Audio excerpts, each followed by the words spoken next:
தொனிக் boom, அதாவது ஒளிவிசை அதிர்வொலி, அதோட அதிர்ச்சி அலை. இது சம்பந்தமான விடயம் தான் இன்றைய பார்க்க போற வினாவோட சம்பந்தப்பட்டது. அதாவது ஏதாவது ஒரு ஒளியை ஏற்படுத்தக்கூடிய, சத்தத்தை ஏற்படுத்தக்கூடிய ஒரு முதல் ஒன்று சாதாரணமா வழியில் ஒளி பயணம் செய்கின்ற கதியை விட பெரிய கதியில் பயணம் செய்கின்ற சந்தர்ப்பத்துல என்ன மாதிரியான மாற்றங்கள் நிகழும் என்றதோட சம்பந்தப்பட்ட விடயங்கள் தான். இப்ப சாதாரணமாக ஒரு சந்தர்ப்பத்துல நிலையான ஒரு ஒளி முதல், சரியா, நிலையாக காணப்படுகின்ற சத்தத்தை ஏற்படுத்தக்கூடிய ஒரு சோர்ஸ் ஒன்று அது அலைகளை பிறப்பிக்கும் போது, சரி, அலைகளை பிறப்பிக்கும் போது இந்த மாதிரியாக கோள அலைகளாக அது பரவல் அடையும். பாத்தீங்கன்னா இந்த பகுதி, இந்த பகுதி, இந்த பகுதி, எல்லா பகுதிகளும் ஒவ்வொரு கோள அலைகளாக, அலைமுகங்களாக காணப்படும். சரி, அலைமுகம், அலைமுகம் நம்மளுக்கு தெரியும். ஏதாவது ஒரு குறிப்பிட்ட அலையை நம்ம கருதி அந்த அலையினது ஒரே அவத்தை புள்ளி எல்லாத்தையும் நம்ம ஜாயின் பண்ணி பார்க்கிற ஒரு கற்பனையான கோடு தான் என்னவா இருக்க போது அலைமுகமாக காணப்பட போகுது. சரி, அலைமுகமாக இருக்க போகுது. சோ இப்ப இந்த இடத்துல இந்த மாதிரியாக அலைமுகங்கள் உருவாக்கப்படுது. இந்த இடத்துல இவர், அதாவது இந்த அலையினை பிறப்பிக்கின்ற இந்த முதல் நிலையாக காணப்படான்னு வச்சுக்கணும். சரியா, நிலையாக காணப்படும் போது உருவாக்கப்படுற அலை, இந்த அலை சமமான இடைவெளியில பயணம் செய்யத்தக்கதாக இருக்கு. இதுவே இவர் எல்லா பக்கமும் சமனான இடைவெளியில போகும். இதுவே ஒரு குறிப்பிட்ட வேகத்தோட, சரியா, ஒரு குறிப்பிட்ட வேகத்தோட ஒளியினை பிறப்பிக்கக்கூடிய முதல் ஒன்று இயங்குமாக இருந்தா, சரியா, உதாரணமா பாருங்க, இந்த ட்ரெயின் ஒரு குறிப்பிட்ட வேகத்தோட அசையும், ஒரு குறிப்பிட்ட வேகத்தோட அசைய போது பொதுவாக இந்த வேகம் இந்த ஒளி பயணம் செய்ய போற வேகத்தை விட, அதாவது வழியில் ஒளி பயணம் செய்கின்ற வேகத்தை விட ஒரு குறைவான வேகத்தோட தான் பயணம் செய்யும்.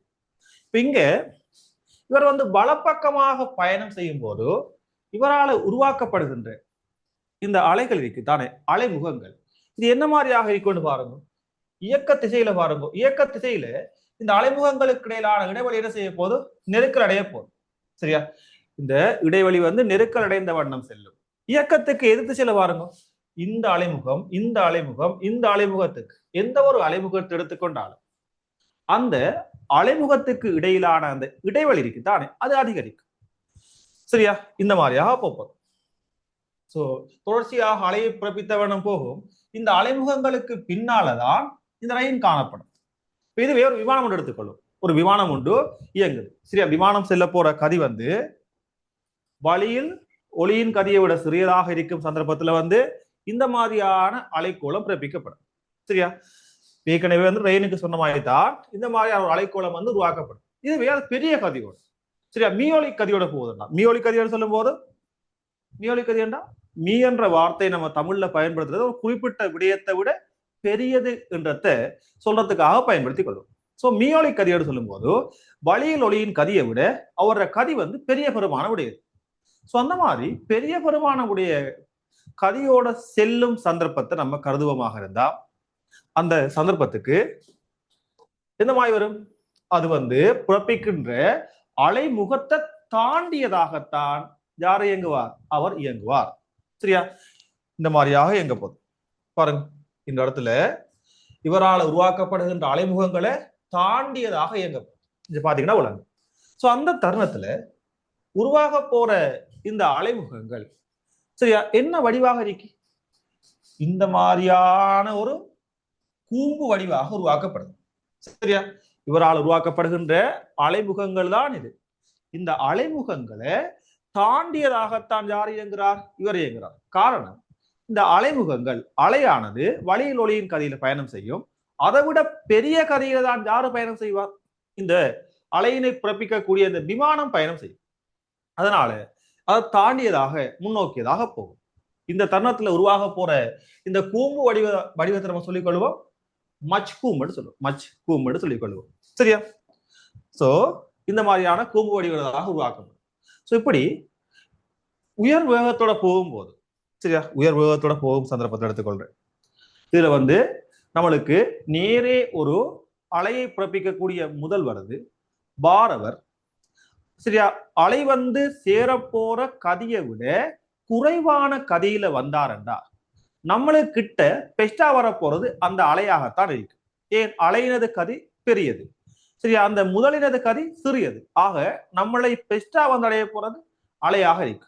அதுக்கு பிறகுதான் அந்த முதல் வந்து சேரும். சரியா? சோ இந்த விடையே நமக்கு தெரிந்த விடயம். சப்போஸ் ரெண்டு பேரோட கதியும் வந்து சமமான கதியா இருந்துச்சு, ரெண்டும் ஒரே நேரத்துல வந்து சேரும். சப்போஸ் அந்த அலையினது கதியை விட அந்த முதலினது கதி பெருசுண்டார், அவர் என்ன செய்வார்? பெஸ்டா நமக்கு கிட்ட வந்துடும். அவர் நம்மளை தாண்டி சென்றதுக்கு பிற்பாடுதான் என்ன நடக்கும்? அவரால் உருவாக்கப்பட்ட அலையை நம்ம உணரக்கூடிய வகையில் இருக்கும். சரியா? பாருங்க, உதாரணமா இந்த இடத்துல இவர் நிக்கார், மியோலிக் கதையில ஒரு விமானம் ஒன்று வருது வச்சுக்கோங்க. இந்த விமானம் இவரை தாண்டி போனதுக்கு பிறகுதான் அவரால் உருவாக்கப்பட்ட இந்த அலை பாருங்க இவருக்கிட்ட வந்து சேருது. சரியா? அவர்கிட்ட வந்து சேர போகுது. இந்த மாதிரியாக நம்ம சொல்லலாம்.